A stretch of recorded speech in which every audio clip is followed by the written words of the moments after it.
Welcome everybody, welcome to Conscious Cafe Global. I'm Gina Lazenby, I'm hosting this evening. We have Judy Piatkas, Conscious Cafe founder, on the Zoom room tonight with us, and we have a fantastic presentation with Nick Williams, who is no stranger to Conscious Cafe. So a wonderful welcome back, Nick.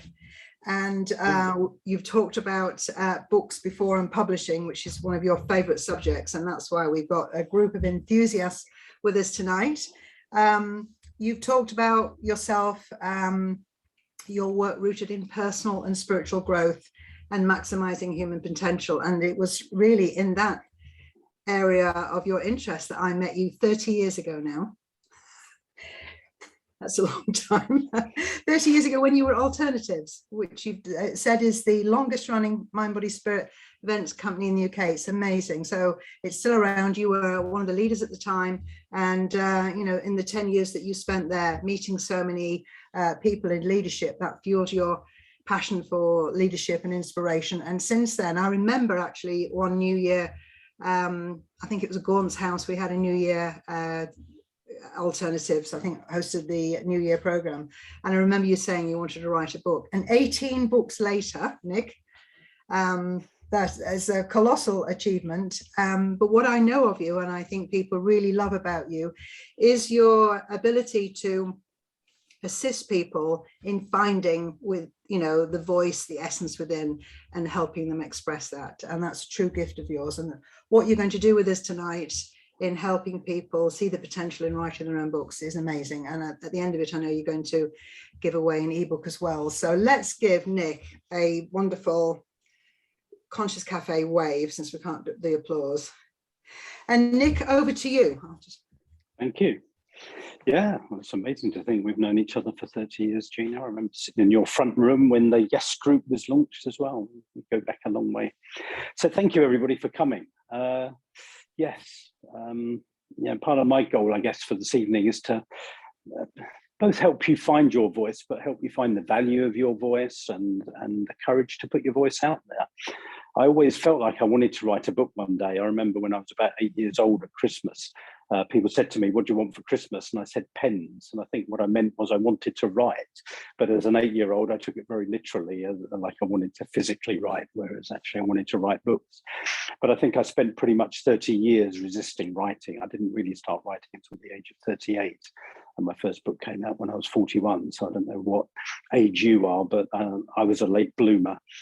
But as Gina said, now I've got a healthy addiction, which is writing books. I just can't stop writing books. I love expressing myself. I love sharing ideas. And that's a lovely thing to do on a kind of personal level for our kind of self-gratification. I love being an author.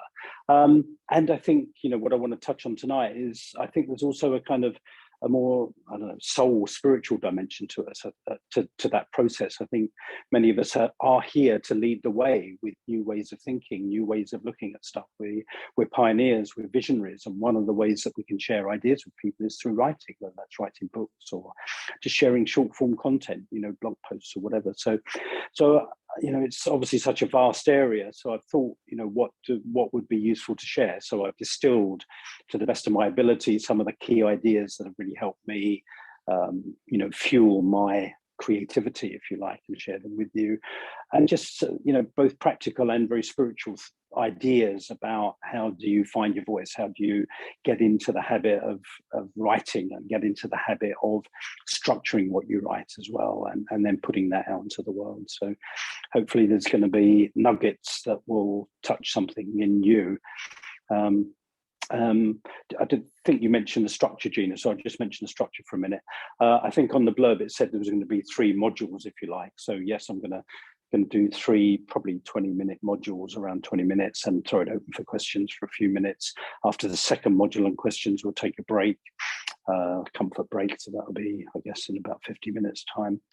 And then throw it open for questions at the end. So please do kind of write down your questions or thoughts, and then at the appropriate time we can throw it open, and I can hear and give you my best answer to whatever question you've got. Okay, so I'm going to start off with what I would call a bit of if you like, my philosophy, and I say my philosophy, it's I've quite come to like the word in the last year or two, the word orientation. So when I say philosophy, what I mean is an orientation, a way of looking at, if you like, creativity, and a way of looking at ourselves and what we're here for, if I may be so bold as to do that. So first thing, what has underlined all my work, I think, I wasn't really conscious of it in my early days, but, very much more so now, is I do believe that all of us are amazing spiritual beings. I think each of us arrived in this lifetime with a kind of calling etched upon our hearts. We didn't arrive here as blank slates. Possibly, nothing I'm going to share with you, I'm going to say dogmatically, this is what I think is true. I'm just going to share with you how I can, if you like, look at the world, my orientation. So maybe we are the veteran of many lifetimes. Maybe many of us have built up kind of leadership gifts and leadership qualities or creative gifts over different lifetimes. And we're in this lifetime to do something new and exciting with them. That kind of resonates with me. Is it true? I don't know if it's true, but it kind of resonates. It often resonates with other people. So we're here with a calling etched upon our heart, a kind of self in essence that we're born with. I don't know how many of you know, there's a lovely Wordsworth poem, and it says, not in utter nakedness, but trailing clouds of glory do we arrive here from God, who is our home. I just love that idea that most of us are taught in a way that we arrive here as a blank slate. I don't think we do arrive here as a blank slate. I think we have, things we're here to do, things we're here to be, obstacles we're here to overcome, wounds that we're here to heal, leadership gifts that we're here to share with the world. So in that vein, I truly believe that if you do have an impulse to write and to be a messenger in some way, that's not there by accident. You haven't made it up. You're not deluding yourself. As I say, I didn't really write till the age of 38. I started writing, and then 3 years later, my first book came out. But it felt like that was always in me, whether I just had massive resistance and I didn't do it till the age of 38, or maybe I wasn't ready to do it till the age of 38. I don't know. Who knows? But that impulse was always there. So I guess what I'm saying is honor the impulse that's in you. You're not deluded. There is an impulse for you to share ideas, share messages with the world. And if writing a book is a way to do that, do it. The world needs you to be doing it. And I also want to kind of say, I think the world needs you to express the ideas that you're here to express and share the messages that you're here to share in your unique way. Because I think one of the ways we trip ourselves up sometimes is to think, well, what I want to be writing about is nothing new, and I think a lot of us put pressure on ourselves to think we have to come up with totally new and original ideas in order to have any value. When I look back now and I think, well, I suppose in a way you could say the work we were born to do, my first book was about callings and vocation. But was I the first person ever to write about callings and vocations? No, of course not. People have been writing about that stuff for 2,000 years. I just had my unique way of expressing some ideas around that, which obviously resonated with a lot of people. So if you can, take the pressure off yourself to think that you have to be totally original in what it is that you want to be writing about. You don't have to have a totally original voice to have a valuable and a powerful voice. I think this is an idea that I've been playing with over the years, and I kind of resonate with it, and a lot of people that I've shared it with do, which is, I think a lot of us try to manufacture a uniqueness in order to be different. But I think what we're actually being asked to do and called to be, if you like, is totally as authentic as we can be. And the more deeply authentic we are, the more unique our voice becomes, simply because of our own authenticity. So the goal is the same, which is to be kind of authentic and unique, but we don't need to manufacture the uniqueness. In a way, what we need to do is unwrap our uniqueness, be more us. So another part of my philosophy, if somebody says to me, what's your leadership philosophy? Because most of the work I do today is with people in leadership. It boils down to 4 words, well, 3 words really, which is be more you. Because I believe that each of us has so much potential. I assume I had the potential to write 19 books, which I've written so far, but I hadn't unwrapped that potential. Goodness knows how much potential you have to share stuff with the world. Who knows how much potential you have? But again, I don't think you have to manufacture anything. You need simply to kind of overcome your resistance and let that out. Let more of you out. Let more of the bold you, the inspiring you, the leadership you, the authentic you out. So, you know, that's another part of my philosophy is everything you need to be a successful, and whatever that means to you, writer is already within you. Yes, there may be some skills and things you need to develop, but it's about unwrapping more of who you already are. Another little thing that I've really come to see very clearly over the last year or two is the most powerful voice to write from, and I'm working on an assumption that most of us on this call are wanting to write in the area of personal growth, personal development, human potential, well-being, something like that, is to adopt the voice of what I would call a guide. And what I mean by being a guide is that to some extent you are sharing because you have had lived experience around a certain area. And to me, the difference between, say, being a coach and a guide is you can be a very successful coach in something that you don't necessarily have a lot of personal experience around. So, you know, the best sports coaches aren't necessarily the best sports people. So, you know, I value the area of coaching tremendously. And I think there's a dimension that when we actually share some of our lived experience, we have you know, for want of a better expression, an energy about us, an authenticity, a natural authority, if you like, because we, you know, in essence, we do know what we're talking about. We have been through what we are writing about. So for me, when I wrote The Work We're Born to Do, for example, I had changed my own career. I'd left a corporate career. I'd run my own business for about 8 years before I started writing that book. So I could talk from a place of authenticity about overcoming limiting ideas and beliefs and the fear of leaving a corporate career, the fear I had around money and all those things. So I think what I'm getting at is I think many people I work with leave out the power of their own journey, if you like. Not that you have to tell completely all of your own story, but share that you have had your own personal journey about the topic area that you're going to be sharing and writing about. So that voice of being a guide who has some lived experience. And it may be because you've had problems, you know, I hope you haven't in a way, but if you've had a kind of an addiction and then you've overcome the addiction, you've been through that territory and you have some kind of map about how to do it. You have some kind of map about recovery. And I think that's part of being a guide, is that you were in one place, you've got to a new place, and therefore you can develop a map. You can figure out how you got there. And perhaps part of your writing and part of the book that you want to write, or maybe the majority of it in a way, is sharing your map with people. So for example, you know, I think the most recent book that I wrote, it came out 2 or 3 years ago, was about my journey with mum and dementia. My mum had dementia, sadly, she died a couple of years ago. So I wrote a book simply about my journey of like learning to establish a new relationship with my mother as her dementia got worse and worse, because she became, in a way, less of my mother and more of somebody who has dementia. And I had, when that journey started for me, I had no map whatsoever. I suddenly found myself in this place without a map and bewildered, going, how the heck do I deal with this? You know, I don't remember signing up for this.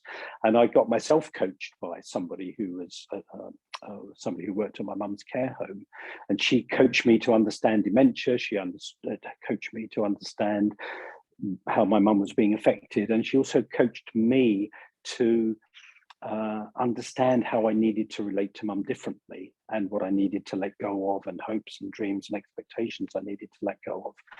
So by the end of that journey, or by a certain stage of that journey, I'd kind of given map. With Irma's help, I'd kind of worked some things out for myself, and Irma taught me some stuff. So when I wrote the book called Mum, Me, White Lies and Tea, it was a kind of map saying, well, look, this is where I was and this is where I got to. Here's a bit of a map about how I got to a better place. And, you know, it sold, you know, a few hundred copies, and I get such lovely feedback from people, because I'm not writing from the place of being an expert. I'm writing from the place of simply having had some lived experience and sharing what I learned from my lived experience. And for me, the idea of being a guide rather than an expert is a more powerful place to come from. Because I think when we're trying to position ourselves as an expert, the reality is we probably are not the expert in our topic. We have some expertise in our topic. And I think people sniff out if we're trying to claim an authority that we don't authentically have. So my suggestion is that you don't try to so much position yourself as an expert, but more as a guide. And the guide is somebody who has some expertise, but your expertise is relative to the people that you're looking to serve. And I find that quite a liberating idea, because a lot of people are trying to say, well, I'm the expert on this topic, when they know in their heart they're not the expert. So there's a misalignment there. Whereas if you do talk from your honest lived experience, that's really authentic and that's real. And then it's also easy for you to say, actually, I don't know the answer to that. I'm not an expert. I'm just sharing what it is that I do know about this topic. So I think it allows us to have kind of clearer boundaries as well. So a couple more ideas I want to share, and then maybe start throwing it open for questions. Another orientation that I found really useful is, some of you have probably read a book called Big Magic by Liz Gilbert, who's the author of Eat, Pray, Love. That's her best known book. I've loved a lot of her work. I spent a day with her and 1,000 other people in London a few years ago when she was teaching Big Magic as a day workshop, and I absolutely loved it. And her idea is that I say her idea, it's the idea of creativity in a way, that she has just a unique and lovely way of expressing it. She says that this isn't just a world of living beings and physical things, that this is a world of ideas made manifest. And her idea is that there is a realm of consciousness where all ideas already exist in potential, but those ideas need human beings to make them exist in the world, if you like. So the expression she came up with was, ideas are looking for willing human collaborators to make them exist in this world. So another orientation towards your writing is that partly I believe your writing is going to come from you, if you like. It will partly come from your lived experience area, and some of your writing juice, if you like, will come through you. You will be inspired with ideas. So when it came to writing my first book, for example, a lot of it was my own lived experience. And as I engaged with the writing process, ideas just kept coming to me. And I know you will have had this experience. It's like, oh yeah. And ideas and structure and possibilities and ways of putting things together. So I love this idea that as writers, we're also stewards of ideas that want to exist in this world. We are stewards of messages that want to exist in the world. So our success, I think, is at the intersection of bringing together writing from us and writing through us. And when we can navigate and have that wonderful intersection where we know we're bringing our own personal experience and we're bringing some inspiration into the world at the same time, my personal experience is I feel that's when I'm at my writing best.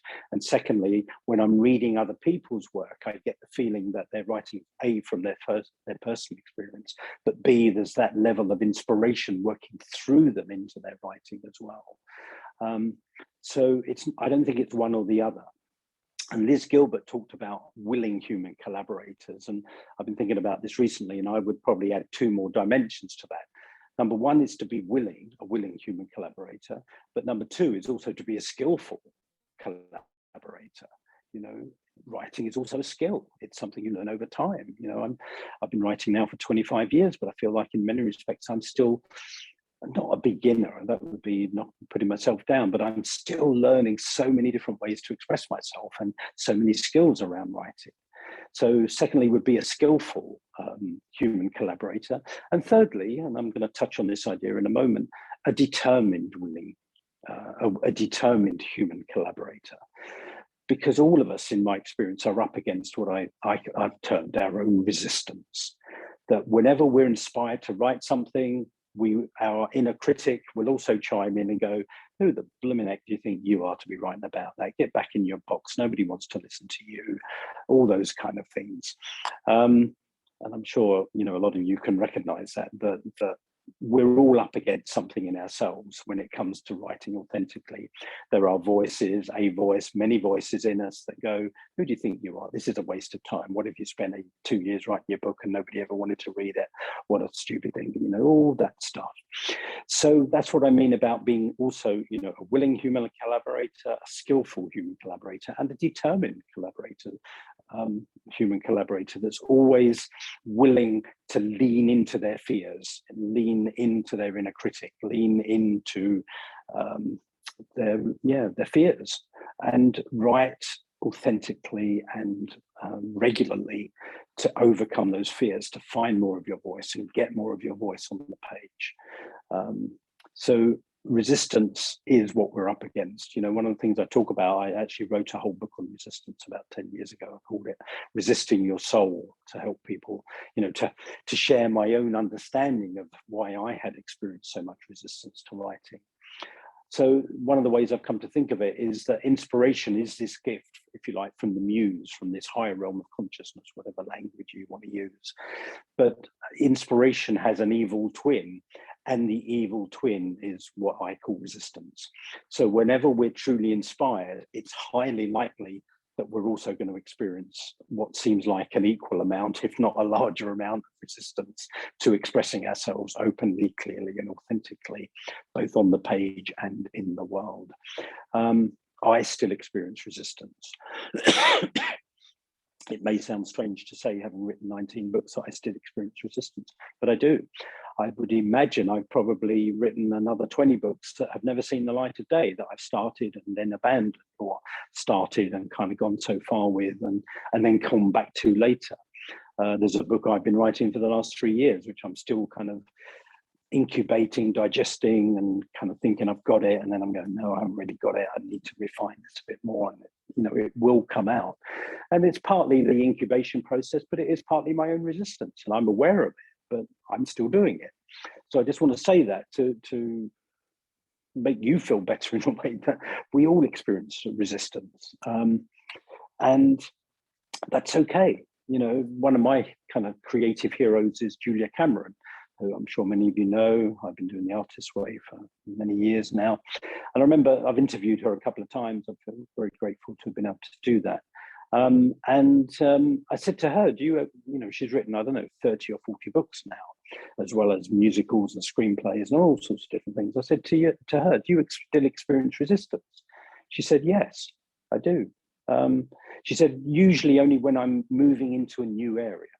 There are a lot of areas, she said, where I don't have a lot of resistance, but when I'm looking to do something new or something bold or something even more authentic, then I experience resistance again. And when she said that, I thought, well, you know, you're one of my creative heroes. And if you're telling me that you still experience resistance, it's okay for me to have resistance. And just a aside that comes to mind, you know, I'm very blessed, you know, and the new film's just about to come out in the UK. I'm very blessed to be friends with one of the producers of Downton Abbey.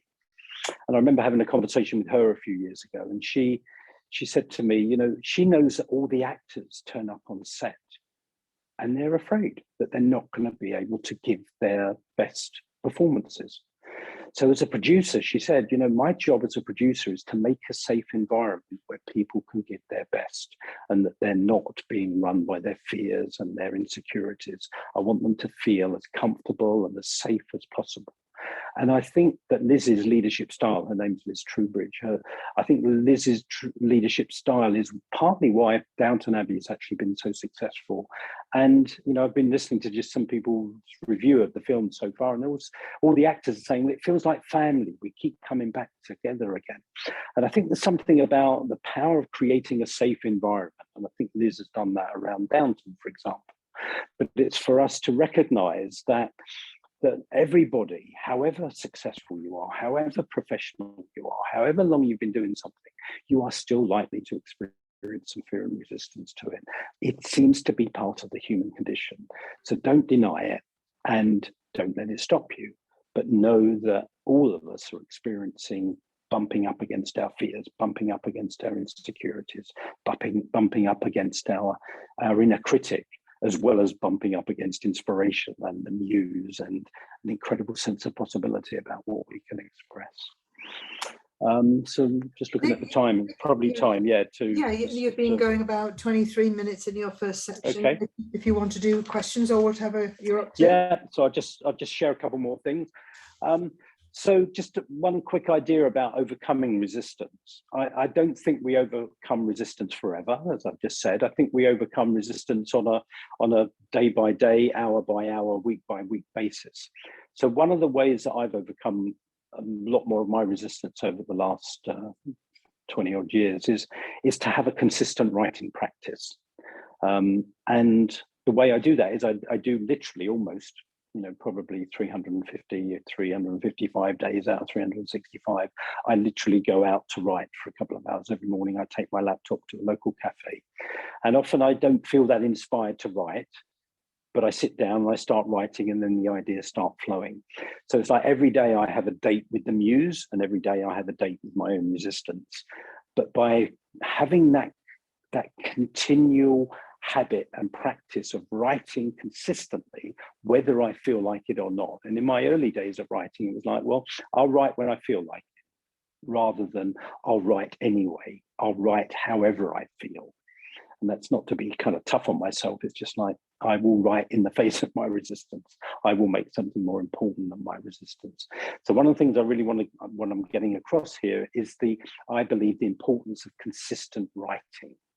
And I think there's two aspects to consistent writing. One is, if you like, journaling, which is just kind of writing for your own psyche, if you like, writing to express yourself on the page.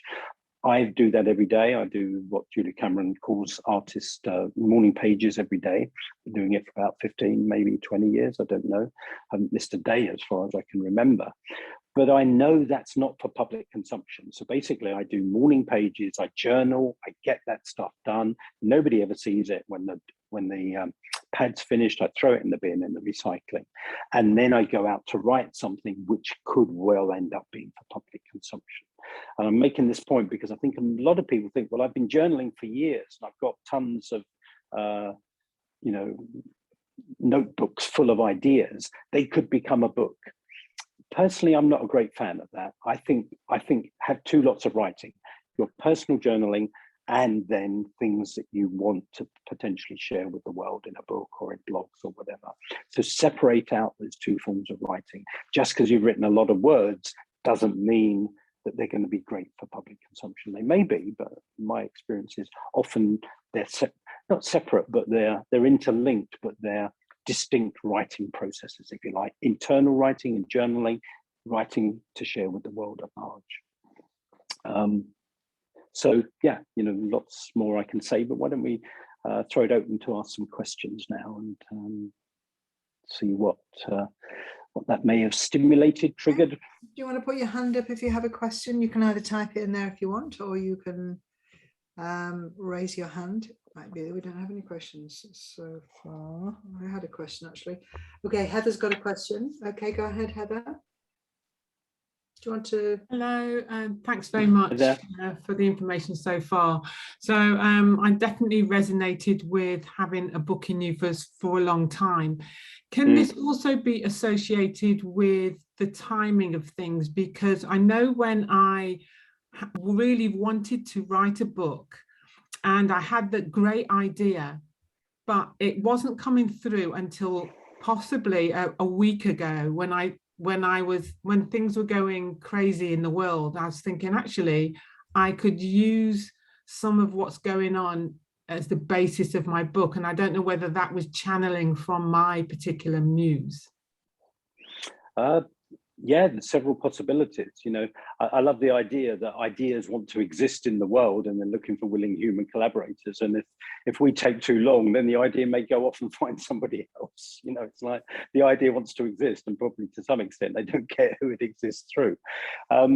So I think there's two things. One, and this requires partly self-awareness, but also self-honesty, which is it genuinely not the right time for me to be putting this out there? Or am I just afraid to put it out there? Am I just resisting? And I think only we can answer that question. Only we can have that level of self-awareness and self-honesty.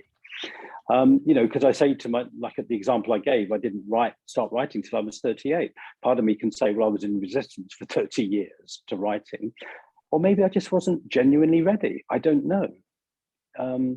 So you know, maybe we'll never know. But I think one criteria by which to kind of, I don't know if measure the word is not quite the right word, but put something out in the world. Even if you're not going to write a book, write some blog posts, do short form videos.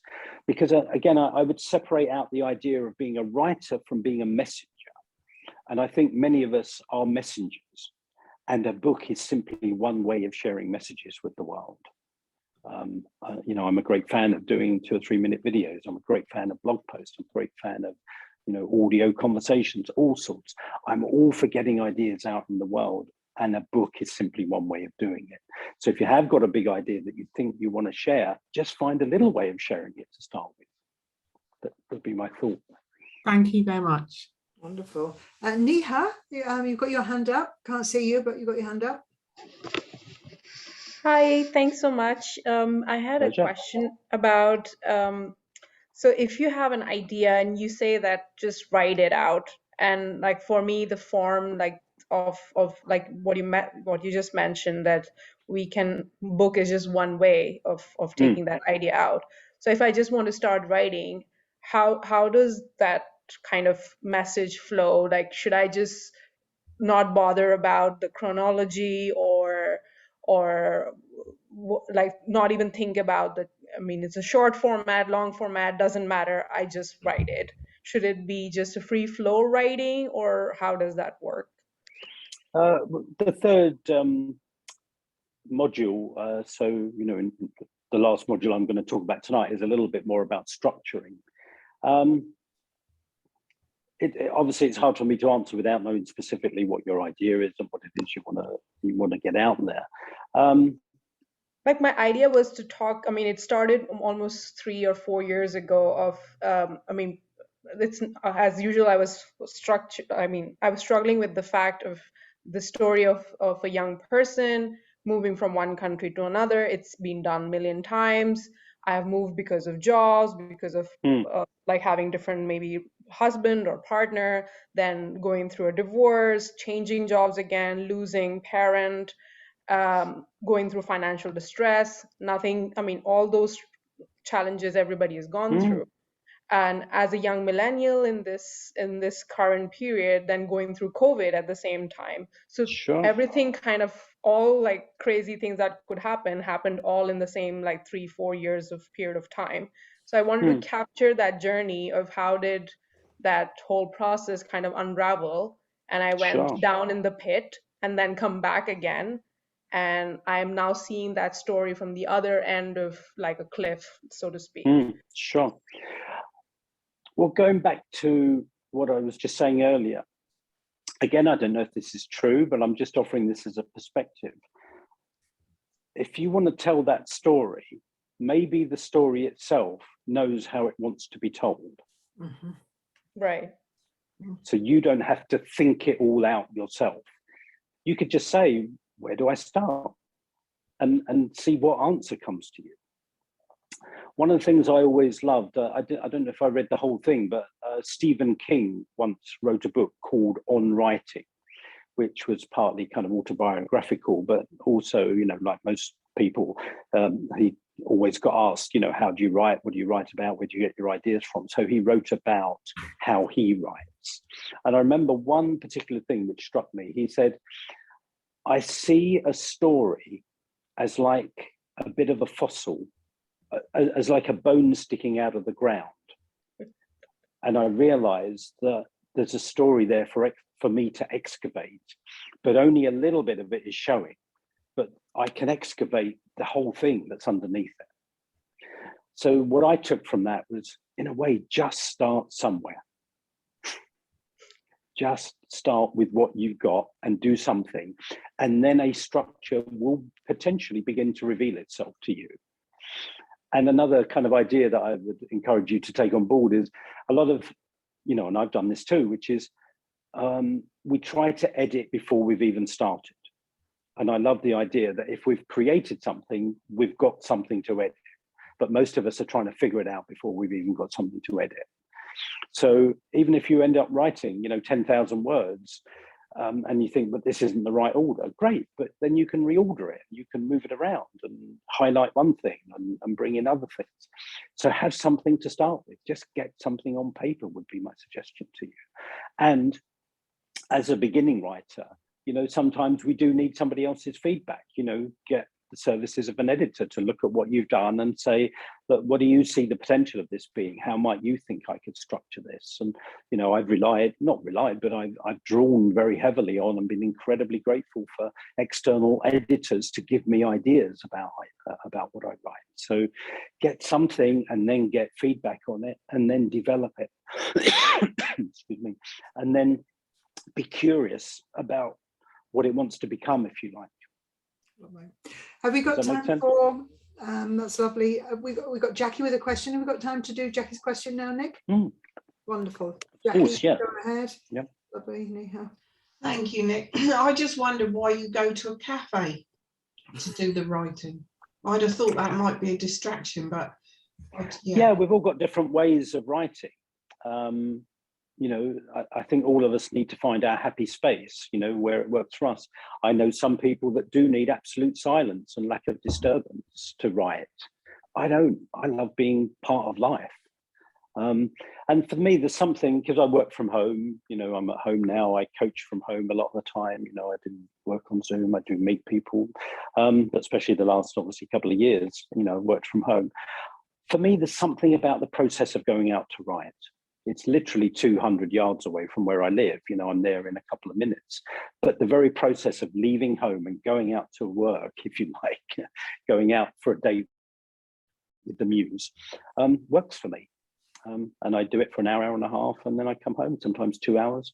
And I do chat to people, and I listen to music, and I listen to the radio. And that's how I love to write.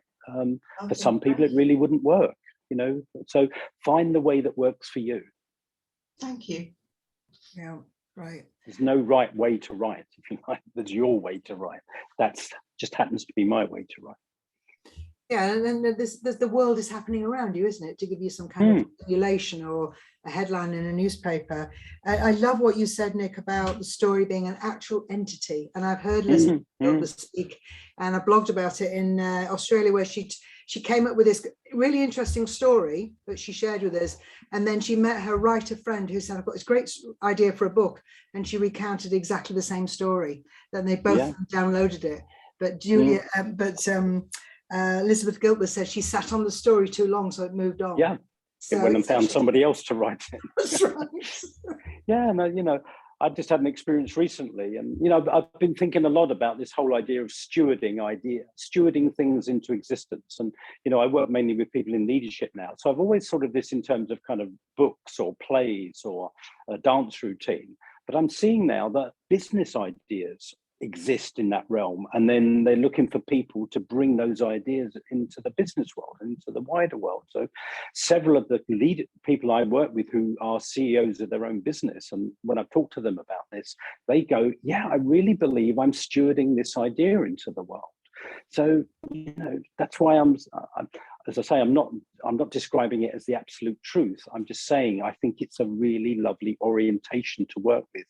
And it also, I think, takes the pressure off us, because another analogy that I sometimes use is we're like a gardener then to the idea.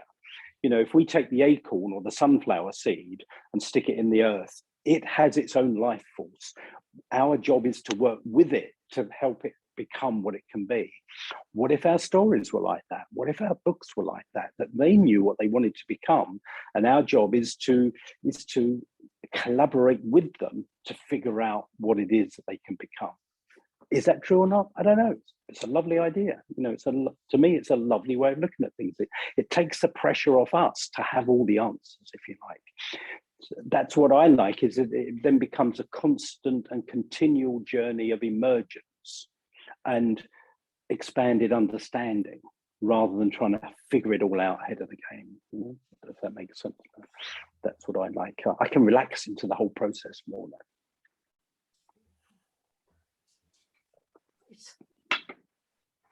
Any more questions? And we have a question from Joe. Go ahead, Joe. Unmute.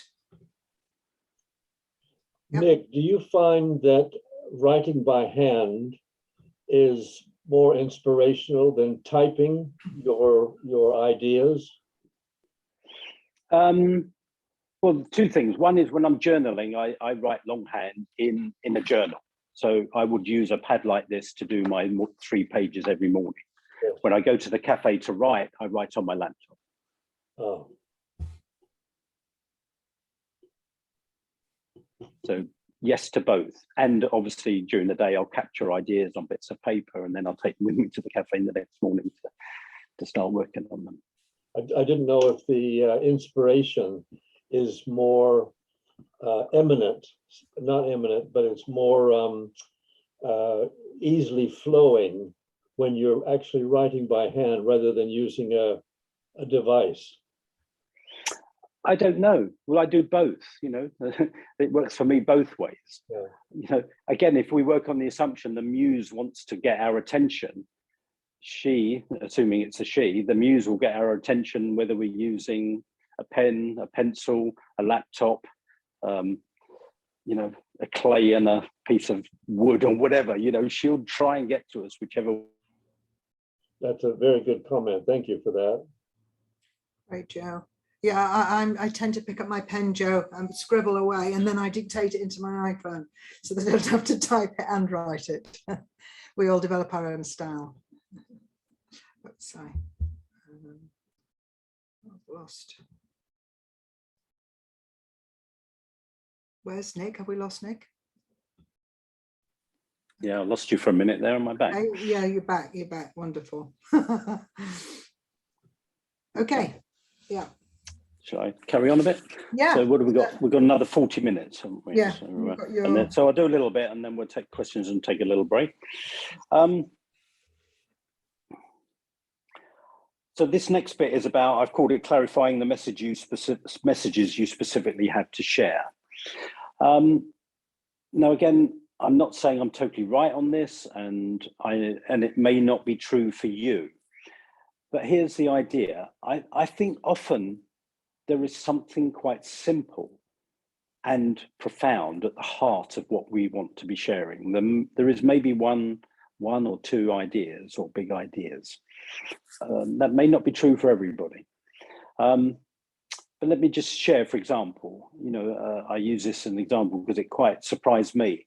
I've got a friend who's now 72, and he has been a GP for 40 years. And he's often said to me, I've known him for about 20 years, and he said to me quite often, he said, one day I'd love to write a book, you know. And we were traveling together a couple of years ago, just from where I live in North London to somewhere in Surrey, just outside London. He was driving and we got talking about his book, and I said, well, you know, I know you're driving, but do you want me to ask you a few kind of coaching questions while you're driving? Will I distract you? He said, no, I can think and drive at the same time. And I said to him, okay, you know, what would your book be about? What's the big idea that you've learned after 40 years of being a GP? And just to say, he's a GP in the NHS here, the National Health Service, and he is very much into alternative medicine. So he pulls in alternative medicine to the way that he practices as well. And he thought about it, and he said to me, whether I'm working with with alternative medicine or whether I'm working with mainline medicine, he said, I think what I've come to realize is it's the love that I bring to the relationship that can sometimes be as important, if not more important, than the actual medications or treatment that I'm giving people. And he said that's true whether I'm doing alternative practices or whether I'm doing mainline medicine. And I just, apart from, you know, and you may have two responses to that, you know, and I almost had two responses. Number one is like, well, is that it? Is that all you've learned in 40 years? But the other part of me went, excuse my language, shit, what a big idea. What if every professional in the world, whether they worked in an ordinary health system or an alternative health system, realized that the love they bring to the interaction with the patient can be as, if not more powerful than whatever treatment they're administering, Isn't that a world-changing idea? So the point I'm making here is, I think sometimes we can even be afraid to see the simplicity of the idea that's behind what we're doing. I think sometimes we think to be taken seriously, we have to make it very complex, we have to make it very difficult. And I think people are hungry for something that is distilled and powerful. You know, I joke, and, you know, I'm probably being a bit tough on myself. You know, my first book was 360 pages long. Because everything I talked about, I said, well, I'll say it this way, and then I'll kind of say it that way. And just in case people don't get it, I'll kind of say it a third way, just to make sure people really understand it. And, you know, the book was a bestseller and people told me how much it's changed their lives. So I'm not knocking that. I think today I probably could have done it in half as many words, but I didn't know how to do that then. And I was probably afraid to do it. I didn't have the confidence to say less. So I think there's something about having a confidence to know, if you like, what your big idea or your one or two big ideas are. Because I think what can happen, and I think, you know, I've probably been prone to this as well, is if we're not confident in the one or two big ideas that we're talking about, we just talk and talk and talk to try and explain it. But there isn't the one big unifying idea behind everything. Whereas if we have the both ability and the courage to kind of find the big idea, like my friend Michael died, once you've got the big idea, then everything is an expansion and an expression of and an explanation of that big idea. And the challenge, I think, is that obviously, like with my friend Michael, he hadn't realized that himself particularly. I think we find, because we're so close to our own experience, we can't see what's at the heart of it very easily. And this is something, obviously, as a writer and having written, you know, all these books now, I've kind of trained myself to do that. And that's how I also kind of work as a coach with other people is, you know, I've learned very simple, you know, these are not complex tools, they're often just questions. I just say to people, you know, if there were a big idea at the heart of what you want to talk about, what might that big idea be? And maybe nobody's ever asked them that question before. And they've never asked themselves that question. And, you know, sometimes that question just unlocks something and they just get to see something really clearly that's always been there, but they couldn't see it clearly. So here's another, if you like, a belief or a philosophy or a presupposition, if you like. I think clarity already exists in each of us. What we're often seeking clarity about something, you know, whether it's our big idea or some of our messages. Again, I've kind of worked on the assumption now that some part of us knows the clarity that we're seeking. So it's not so much that we have to go seek the clarity, it's more the clarity is in us. It simply needs to come up into our awareness. We can learn to do that for ourselves. I think sometimes we need other people's help, people that are like editors or trained coaches in that specific area or guides in that specific area to help us pinpoint that clarity. So number one is, you know, there could well be a big idea. How do you kind of get to see your big idea? Because, you know, it's still your big idea, but it may be so big you can't see it because you're too close to it. And secondly, one of the things that I've, another, if not a technique really, but just another orientation that I find useful is to really get clear on who we want to write for. To the extent that it could even be one person. Again, let me give you an example, you know, just from my own career. When I started off talking 25, 30 years ago, I talked to anybody that would listen. When I wrote The Work We Were Born to Do, it was really for anybody that wanted more inspiration in their career. Then I moved into a kind of slightly smaller niche of people that were running their own businesses doing the work they were born to do. So I was talking to what I would call solo entrepreneurs. Today, I'm really, excuse me, I'm just getting over a cough and a cold. I'm speaking to people in positions of leadership who are stewarding big ideas into the world. They're my audience generally, if you like. So what I do is I put myself in their position to the best of my ability and kind of try to figure out, what do they already know? What do they not know? What do they need to understand? what if they could what dots, if they could join them up, would make a difference to their orientation. So I think, this is a challenging idea, maybe a challenging idea, but I think it's a really powerful idea, is almost right for a single person that you know. Again, Liz Gilbert in her book, Big Magic, says that often when she's writing a book, she has a particular person in mind that she's writing it for. And what she does is, she knows that person. It's probably somebody in her life. It's a friend. And what she'll figure out is, what's this person's current understanding of this topic? What do they know? What don't they know? What are they unaware of? What are they aware of? So how can I write to help them understand and get them to a new level of understanding or awareness of the topic that I want to get across to them? Just to give you another kind of example of this, there's a particular man I'm coaching, been coaching him for a couple of years now, 2.5 years, and he's the CEO of it has been quite a kind of high-tech startup. It's been going for a year or so now. It's turning over $1 million a month. So it's, it's now a young business rather than a startup. And he's gone for a kind of scattergun approach to finding clients for this platform. And we had a conversation about 3 or 4 weeks ago, and I said to him, how many really happy clients do you have? And he said, probably about 10 that are really happy with what we're doing.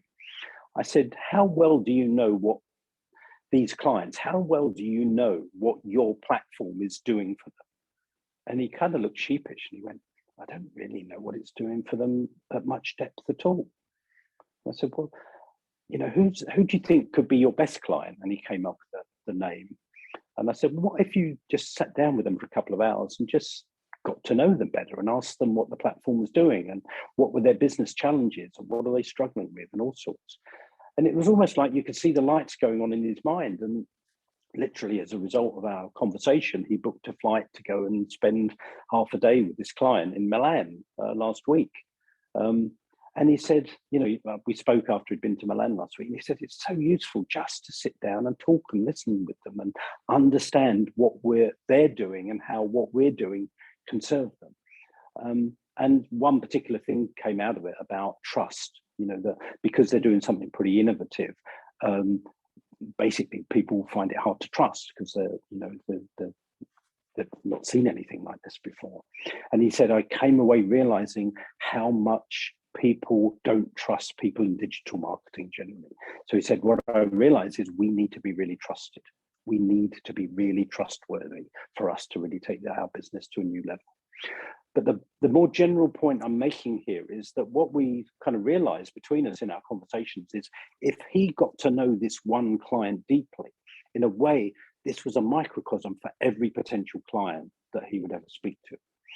And that's what I think we can also do with our writing is get to know one potential reader really deeply and understand them and write specifically for them. And in that doing, we will actually touch on something very universal that will have an impact on many, many people. And that can seem very paradoxical, but by knowing one person very deeply, you will kind of have a domino effect for many people. But I think many of us try to do it the other way around, which is we try and write for everybody, but end up often hitting nobody. So yeah, one invitation would be really understand one potential reader for what you want to do, understand them deeply, almost write the book for them, but you can bet your bottom dollar that whatever you write for them is going to resonate with hundreds, if not thousands, if not hundreds of thousands of other people. I don't know if that makes sense to you, but I see it more clearly the older I get, that it's about depth of understanding. And when we write to the depth of understanding that we have, to the depth of understanding that somebody else might need, we hit on a magic by doing that, I think, And I feel very blessed when maybe some of you might even feel like this tonight, but it's like, if somebody says, I felt like you were speaking directly to me, part of me just goes, job done. That's what I wanted to do. I wanted to speak to you deeply and directly. And I know I can't do that on a one-to-one basis, but if I could write something, or if I could create a video, or if I could create some content that spoke that deeply to you, that's what I wanted to do. And it's this idea that, we can, by being intensely individual, paradoxically, we can also become quite universal at the same time. It seems like it's a contradiction, but I don't think it is particularly. So I'm just looking at the time and just see what else I wanted to hear. Is just after 8. Yeah. I like what you said, Nick, about the older you get. There is a certain aspect of not just what we know, but the wisdom we bring, as you say, our uniqueness. It's, you know. Yeah. I know you talked about age 38 was when you found your niche, but back in the day you didn't change, did you? But now it's more likely that people do change, and writing can come up on us at any time, because we can always reinvent ourselves as an author at any moment, whereas that wasn't the case 30 years ago. You were kind of like this or that, weren't you? So yeah, and you know, when I started writing, there was just a few publishers and there was barely an internet.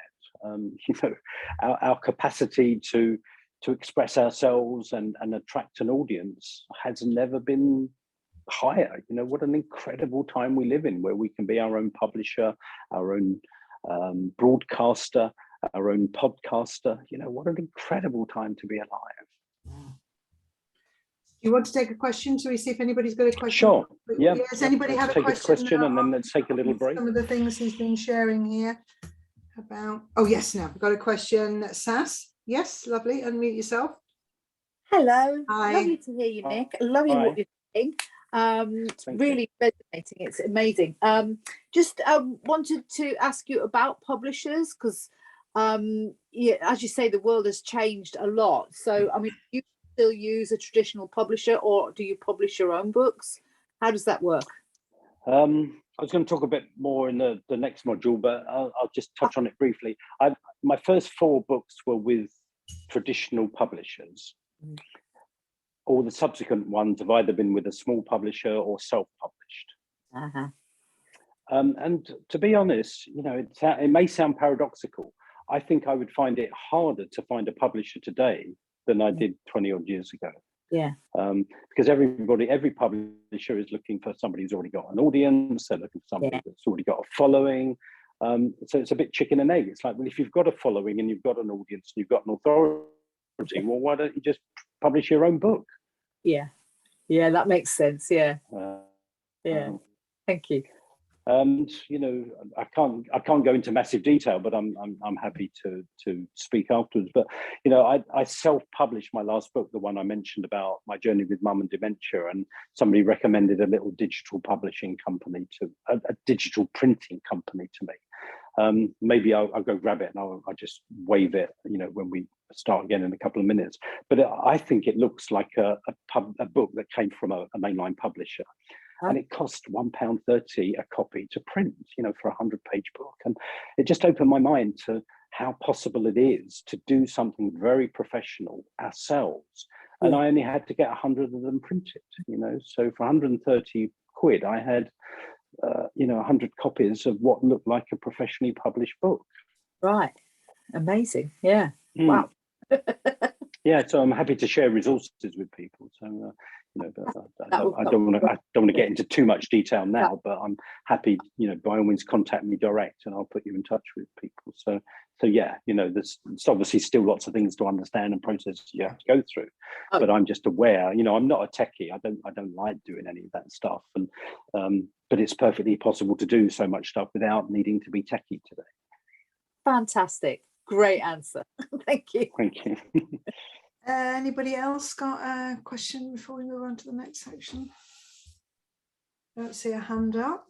No, I think we're all with you, Nick. We're all following. Okay, well, shall we take a couple of minutes break and then we'll all right then, okay. Yeah.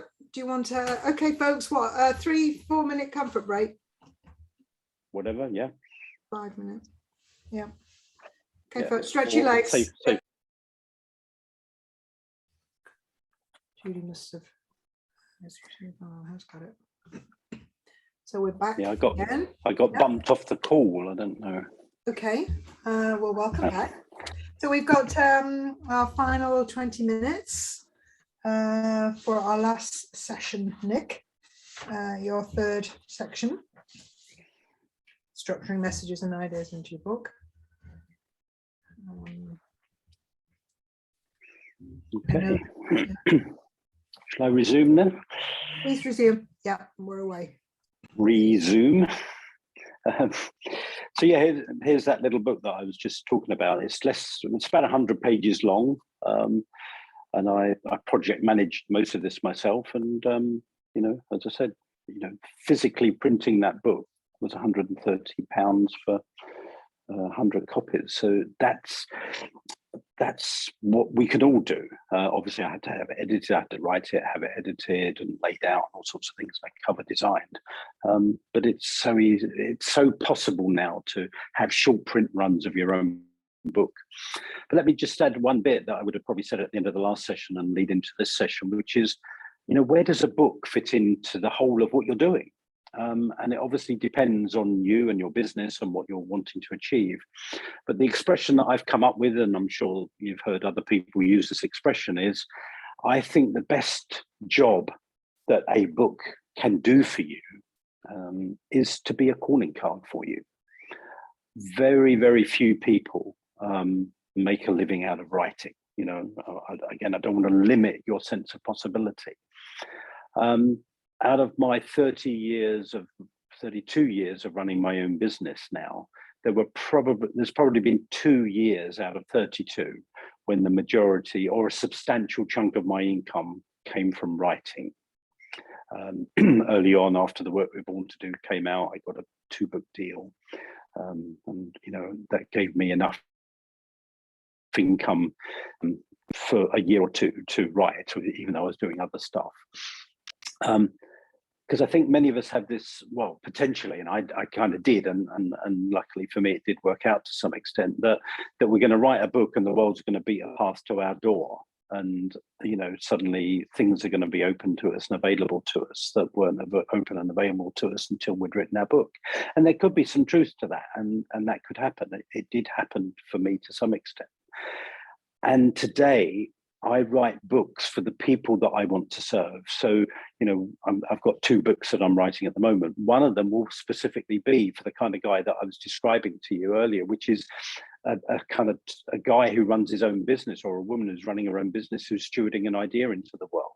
I'm going to write specifically a book for them. And the book, in a way, is a calling card for my existing clients, but it's also a calling card to kind of say, well, this is what I do today. This is the kind of foundations of what I do today. If this is of interest to you, in a way, it's like a brochure. You know, not to use, but have your book be a brochure to what you're about. And that's why I talk about kind of brevity. You know, what again has gladdened my heart about this book. You know, funnily enough, I don't want this book to kind of open doors for me. I don't want to talk at dementia conferences. That's not what I'm interested in doing. I just want this to help people, this book. But if I was to write a book of this kind of size, which is about 20,000 words and about 100 pages for people in leadership about stewarding ideas into the world, I wouldn't want it to be more than 20,000 words, because people say to me, oh, I read your book in a couple of hours and I just loved it and I devoured it. That's what I would want people to be able to do. I wouldn't want to write a 300, 400 page book anymore, because I tell this story and it's sad, but it's true. You know, a couple of years ago, I was giving a talk. I live in Finchley in North London. I was giving a talk in Barnet, just a couple of miles up the road. And at the end of the talk, the host of the talk gave me his book on happiness. And it was 700 pages long. And, you know, part of me was thrilled for him that he'd written this book on happiness that was 700 pages long. And he gave it to me. And part of my heart sank going, I am never going to read this. I'm interested in happiness. But if it takes me 700 pages to read a book on happiness, I'm probably not going to read it. So again, you know, it's about putting yourself in your reader's shoes and going, what do my readers want? What do they want? They probably want some big ideas, expertly delivered with brevity. I'm anticipating.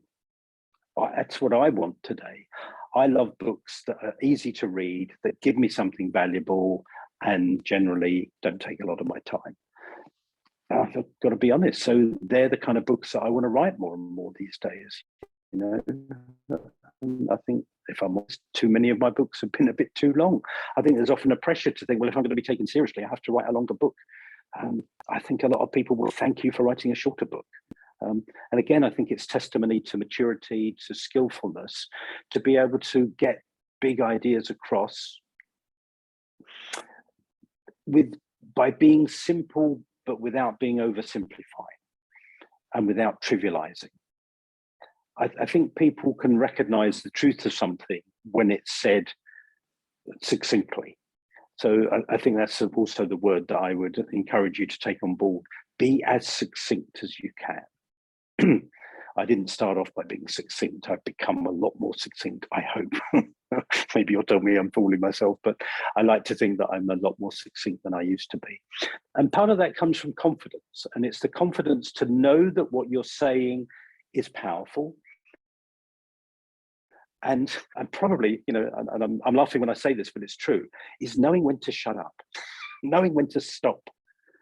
I'm getting better. I didn't used to be very good at it. I would say stuff and then I'd explain it a bit more and then I'd talk a bit more. You know, I cringe sometimes when I think of workshops I ran 20 years ago that overran into lunchtime and ran half an hour late because I had so much stuff I wanted to share with people.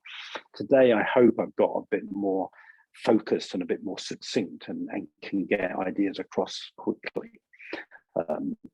So I'd encourage you to think in those terms for yourself and for your readers, you know, because even if you've got brilliant ideas, if you put them in 700 pages, A, it's going to take you a long time to write it, and B, probably not too many people are going to read it. So there's just a practicality to it too that you need to consider. So a couple of ideas about structuring. Again, you know, this is a belief, but it's a belief that I see kind of acted out a lot to be true. If this clarity already exists in your kind of idea and your consciousness about your book, two tips I'm going to give you. Tip number one of the most important things, I think, and I find this personally for myself, is to, whatever your idea for a book is, or your big idea is, even if you haven't started writing, one of the most powerful things I think you can do is write what I call the cover blurb. And the cover blurb is usually between 100 and 200 words at the back of a book. You know, if you run to your bookshelf now and grab a couple of books, there's a cover blurb. You know, I call it the cover blurb. It's basically what I would call the helicopter view of your book, the eagle-eye view of your book. I'll just read you this one, you know, read you from the one from this here. Every 3 seconds, somebody is diagnosed with dementia, a brain disease that results in memory loss, thinking difficulties, and movement problems. I have been on this journey with my mum, who has dementia, for the last 6 years, and it's been one of the most heartbreaking and heart-opening experiences of my life. It's like finding yourself in new and unexpected territory, usually without a map. This book chronicles some of the key moments, the challenges, joy, pain, and humor, and some of the skills that I've learned to develop over this period. It's a story of grieving and living with grieving in real time, of losing and letting go of somebody we love while they are still physically still here. Based on my personal understanding, I hope this book will help others on their journey to navigate their way a little more easily by casting some light on handling the practicalities and their feelings along the way. Now, when I wrote that cover blurb, I went, this is my book. This is the helicopter view of what these 20,000 words say. And I think there's a tremendous power if you can write those 100 to 200 words that encapsulate what your book is about, and you look at it and you go, bullseye, that's the book I want to be writing, or that's the book I know I'm writing, but I hadn't seen it that clearly up until now. I think there's tremendous power in doing that. So number one, in terms of kind of clarity and structure, start with the cover blurb. I know it sounds, you know, funny and paradoxical in a way, but it's often the hardest thing to do for some people, because it's like, you know, we're so in the bug's eye view of what we're thinking and writing.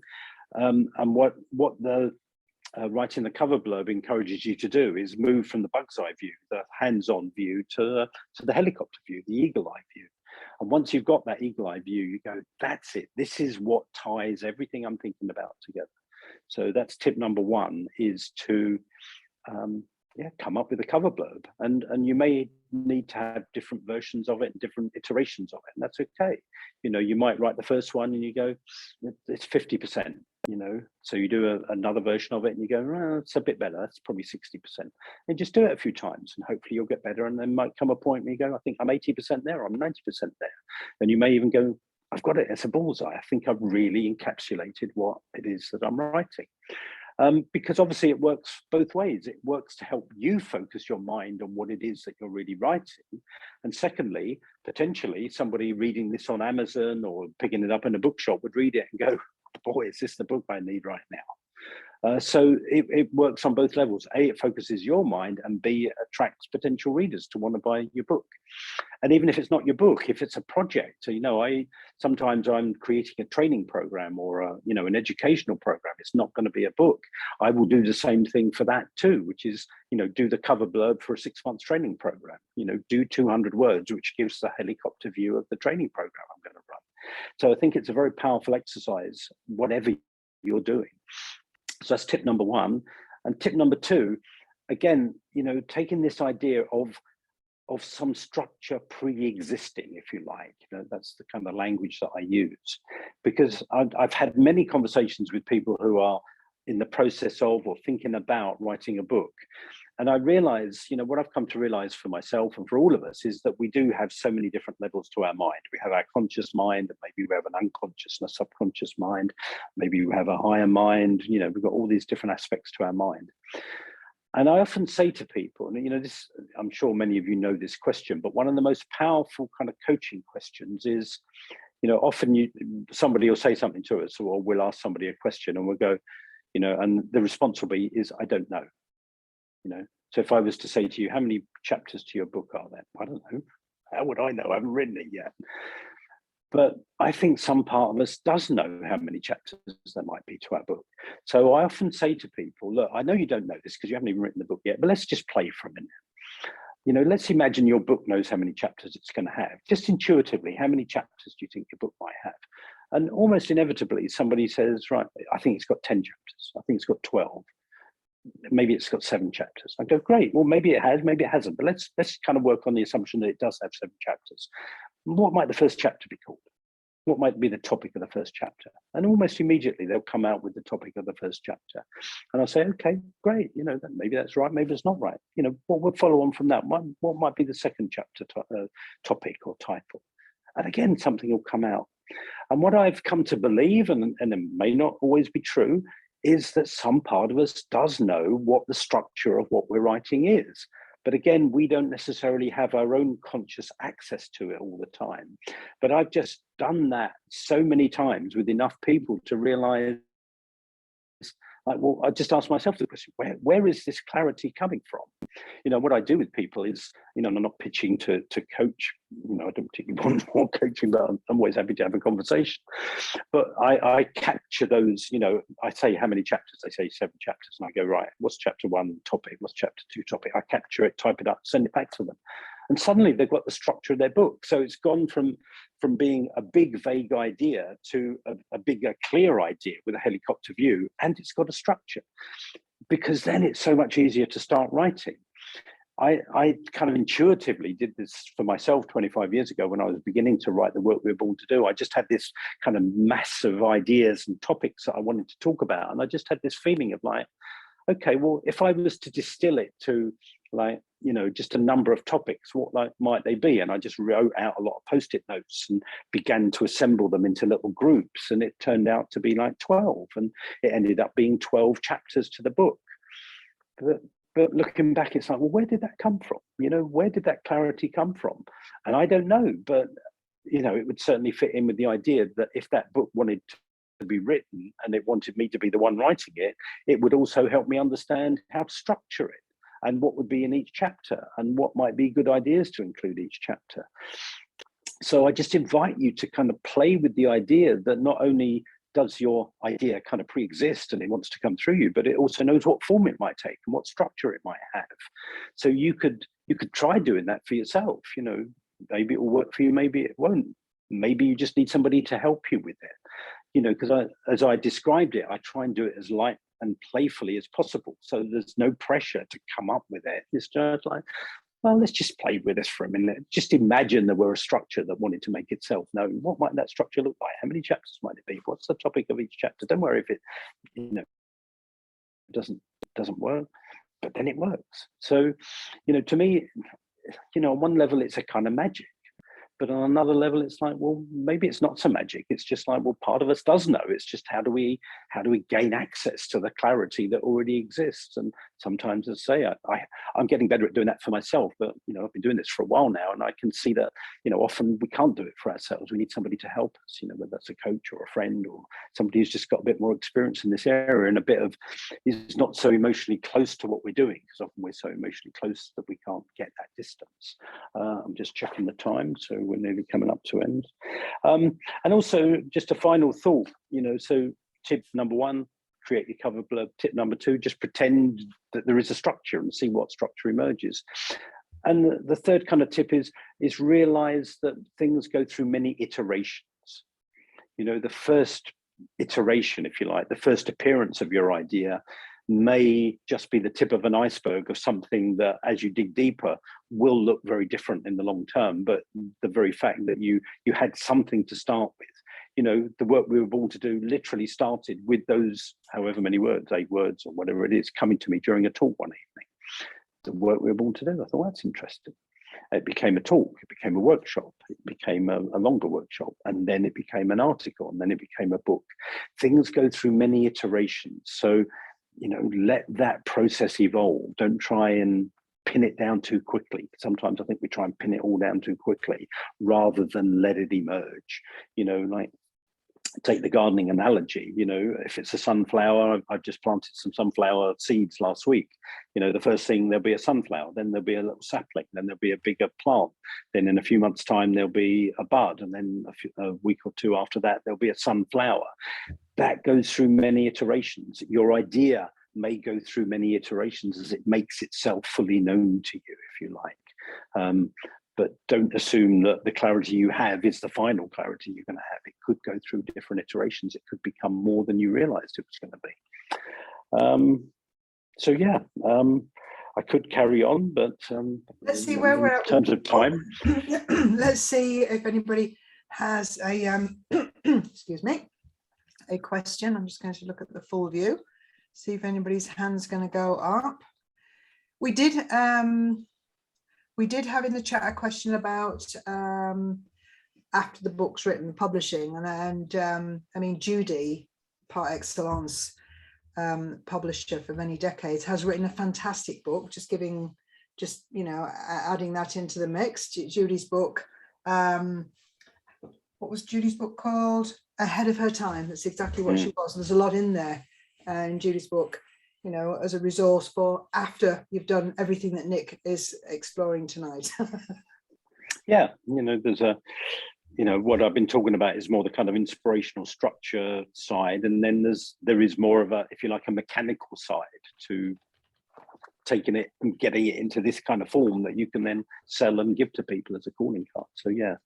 Can we just ask people who show of hands, who feels a bit more confident and getting open the laptop or the blank page and getting started? Has anybody's confidence level increased? Let's have a look. Show of hands. Okay, we've got some hands and thumbs here. Good, great. I think that's the job done, isn't it? To help people move forward and just get started. There's many books I've thought about and haven't written, but that's the way, isn't it, Nick? Just to get started. So we've got some. Carry on, Nick. Yeah, and I do say this every time, and I mean it. So please feel free to. I'm always happy to have a chat. I'm a passionate. My life is so much richer for being a writer. I love the process of writing and sharing ideas. My life is so much richer for being an author. And so many doors have opened to me in the world by being an author. And it's just been such a fabulous experience. So anybody, if I can have a 10-minute, 15-minute, 20-minute chat with you and it somehow nudges you along a bit further, I'm more than happy to have that chat as a gift. So just drop me a line. And also, I genuinely believe this. The world needs your voice. And if I can help you nudge along to get your voice and your messages out to the world in some way, I'm happy to do that. That's such an empowering, it's a great offer. It's such an empowering thought. How can we come away from tonight and think, oh, can I do it? Absolutely, we can do it. And you don't have to see the end, is what you've been saying. Just get started and partner with the book and appreciate that it's something that wants to come into being through you, chosen you, and just go forward. The next page, the next chapter, just inch forward rather than knowing the whole thing. Although, as you say, you know, that 100-200 words encapsulating exactly what the book is about. For somebody to pick it up in W.H. Smith, to see the cover, they read it and they go, that's for me. That's the craft. It could take a long time to write that and you need a bit of help. But, you know, having written that, as you say, it keeps your reader in mind and it keeps you focused when you start to drift and think, what am I doing? But as you say, you know, be prepared to change your mind and be flexible. Yeah. Well, let the idea lead you as much as you lead the idea, if you like. Yeah. So we're at 8:31 and we've had